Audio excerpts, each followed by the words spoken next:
কলকাতা বিমানবন্দরের মধ্যে যে মসজিদটি রয়েছে গৌরীপুর জামে মসজিদ, যা বাকরা মসজিদ নামেও পরিচিত, সেই মসজিদকে কেন্দ্র করে এবার বিতর্ক সৃষ্টি হয়েছে।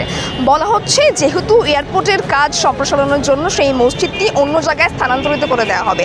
আমার ক্যামেরা পার্সনকে আমি দেখাতে বলবো এই যে 7 নম্বর গেট, সেই 7 নম্বর গেট দিয়ে যারা নামাজ পড়তে আসেন মুসলিম সম্প্রদায়ের মানুষ, তারা সেই গেট দিয়ে তারা নামাজ পড়েন এবং গত শনিবার থেকে বলা হচ্ছে যে সেই মসজিদে নাকি নামাজ পড়া যাবে না। তার জন্য মুসলিম সম্প্রদায়ের মানুষ তারা বলছেন যে কয়েক দশক ধরে সেই মসজিদ রয়েছে, অর্থাৎ শতাব্দী প্রাচীন সেই মসজিদ, এত বছর ধরে কোনো সমস্যা হচ্ছে না। হঠাৎই পালা বদলের পর বিভিন্ন প্রশ্ন আসছে এবং সেই প্রশ্ন আসার পর বলা হচ্ছে যে যেহেতু এয়ারপোর্ট সম্প্রসারণের কাজ চলছে তার জন্য সেই মসজিদ স্থানান্তরিত করে দেওয়া হবে। এবার এই মসজিদে যদি ইতিহাস দেখা যায়, 136 বছরের পুরনো সেই বাকরা মসজিদ, সেই বাকরা মসজিদ, এবং এর আগে বহু বছর আগে এখানে গ্রামাঞ্চল ছিল এবং গ্রামাঞ্চলের সাথে সাথে সাধারণ মানুষ তারা মসজিদ স্থাপন করেছিল এবং সেখানেই তারা নামাজ পড়তো। সরকার বদল হয়েছে, যেহেতু এয়ারপোর্টের বিভিন্ন নিরাপত্তার দিকটাও দেখা প্রয়োজন, সেই জন্য সরকারের তরফ থেকে বলা হচ্ছে সেই মসজিদ এবার এখান থেকে অন্য জায়গায় স্থানান্তরিত করে দেওয়া হবে। এবং এই মুহূর্তে আমরা রয়েছি এয়ারপোর্টের ঠিক সামনে। নিরাপত্তার যে দৃশ্যটা দেখতে পাচ্ছেন, একেবারে যে নিরাপত্তার বজ্র আঁচনি, কেন্দ্রীয় নিরাপত্তা বাহিনী এখানে রয়েছেন এবং সাথে সাথে বলা হচ্ছে প্রশাসনের তরফ থেকে মাইকিং করে দেওয়া হচ্ছে 4 জনের বেশি এখানে জমায়েত করা যাবে না, এবং জমায়েত করলে কিন্তু সেখানে পুলিশ প্রশাসন তারা ভূমিকা বিভিন্ন পদক্ষেপ গ্রহণ করবেন এবং তারা বলছেন যে এখানে 144 ধারা জারি করা হয়েছে। আবারও দেখাতে বলবো বাকরা মসজিদ, এয়ারপোর্টের সামনে যে মসজিদ রয়েছে সেই বাকরা মসজিদকে কেন্দ্র করে কিন্তু প্রশাসনের তরফে কড়া নিরাপত্তা দেওয়া হয়েছে। আমার ক্যামেরা পার্সনকে সেই দৃশ্য আমি আরেকবার দেখাতে বলবো। বিমানবন্দরের মধ্যে যে মসজিদ রয়েছে গৌরীপুর জামে মসজিদ বা বাকরা মসজিদ, এই বাকরা মসজিদকে নিয়ে বিতর্ক কেন সৃষ্টি হচ্ছে? মূলত 4টি কারণে সেই বিতর্ক সৃষ্টি হচ্ছে।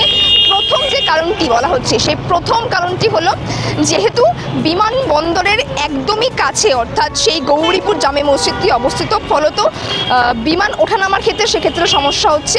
দ্বিতীয় সমস্যা হচ্ছে রানওয়ের ক্ষেত্রে দূরত্ব কমে যাচ্ছে এবং সেক্ষেত্রে আন্তর্জাতিক মান নিচে নেমে যাচ্ছে।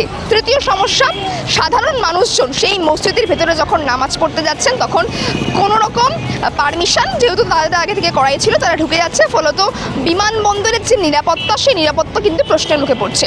চতুর্থ কারণ বলা হচ্ছে যে এই এয়ারপোর্ট, কলকাতা এয়ারপোর্ট, আমি আবার ক্যামেরা পার্সনকে দেখাতে বলবো যে এই এয়ারপোর্ট সম্প্রসারিত করা হবে আর সম্প্রসারণের জন্য সেই মসজিদটি স্থানান্তরিত করা অত্যন্ত দরকার।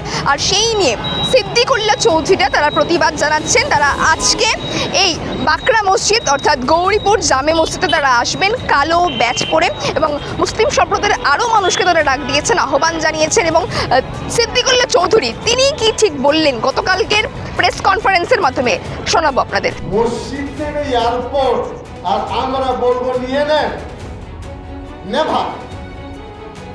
নিজের হাতে মসজিদ আমরা দেব।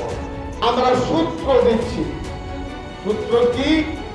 উন্নয়নের পক্ষে, রানওয়ের পক্ষে, অ্যাডমিনিস্ট্রেশনের পক্ষে, কিন্তু টেবিল টকে আপনারা আলোচনা করুন। গুন্ডাগার্দির মাধ্যমে প্রেশার ক্রিয়েট করে বাংলায় সিচুয়েশন ব্রেক করে মসজিদ নেবেন না।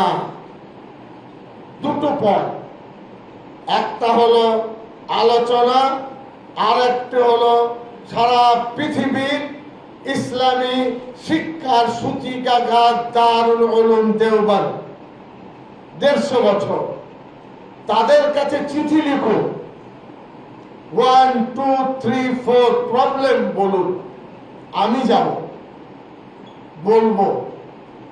মসজিদ নেবে এয়ারপোর্ট আর আমরা বলবো নিয়ে নেন, নেভার।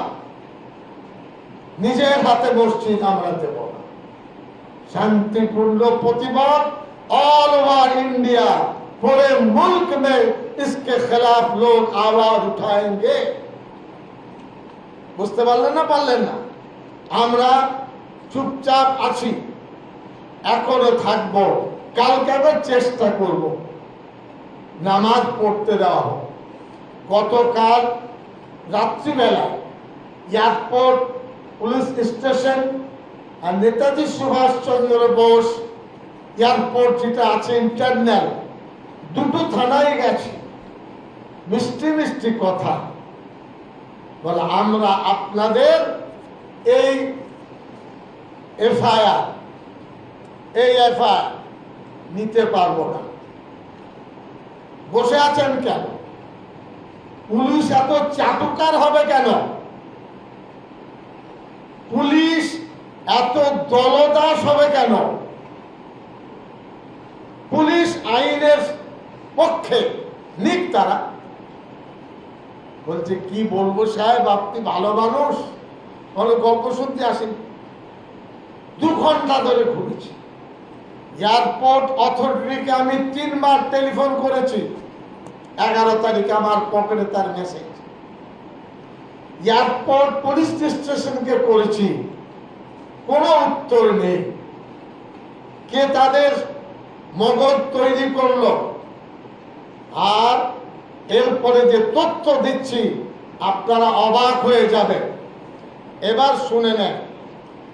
সিদ্দিকুল্লাহ চৌধুরী প্রেস কনফারেন্সের মাধ্যমে তিনি যেভাবে বলেছিলেন বাকরা মসজিদে আজকে প্রতিবাদ জানানো হবে, কিন্তু কিছুক্ষণ আগেই সিদ্দিকুল্লাহ চৌধুরী তিনি এখান দিয়ে গাড়ি করে বেরিয়ে গেলেন এবং তিনি কোনো রকম সাংবাদিকদের প্রশ্নের মুখোমুখি হলেন না। এবং তাহলে প্রশ্ন অন্য জায়গায়, তাহলে এই বাকরা মসজিদে কি আজকে প্রতিবাদ হবে সে বিষয়ে কিন্তু প্রশ্নচিহ্ন রইল।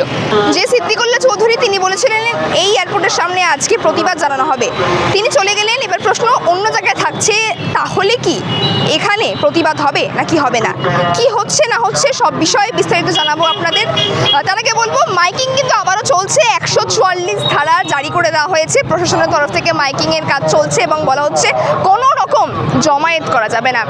এয়ারপোর্টের সামনে গৌরীপুর জামে মসজিদ বা বাকরা মসজিদকে কেন্দ্র করে যে নিরাপত্তার দৃশ্যটা, সেটা সকাল থেকে কিন্তু একেবারে আঁটোসাঁটো করে দেওয়া হয়েছে এবং র্যাফ নামানো হয়েছে এবং কেন্দ্রীয় বাহিনী থেকে শুরু করে পুলিশি পাহারায় কার্যত মুড়ে ফেলা হয়েছে এই চত্বর, বিমানবন্দরটি। সেই দৃশ্য আপনারা এখন এই মুহূর্তে দেখতে পাচ্ছেন।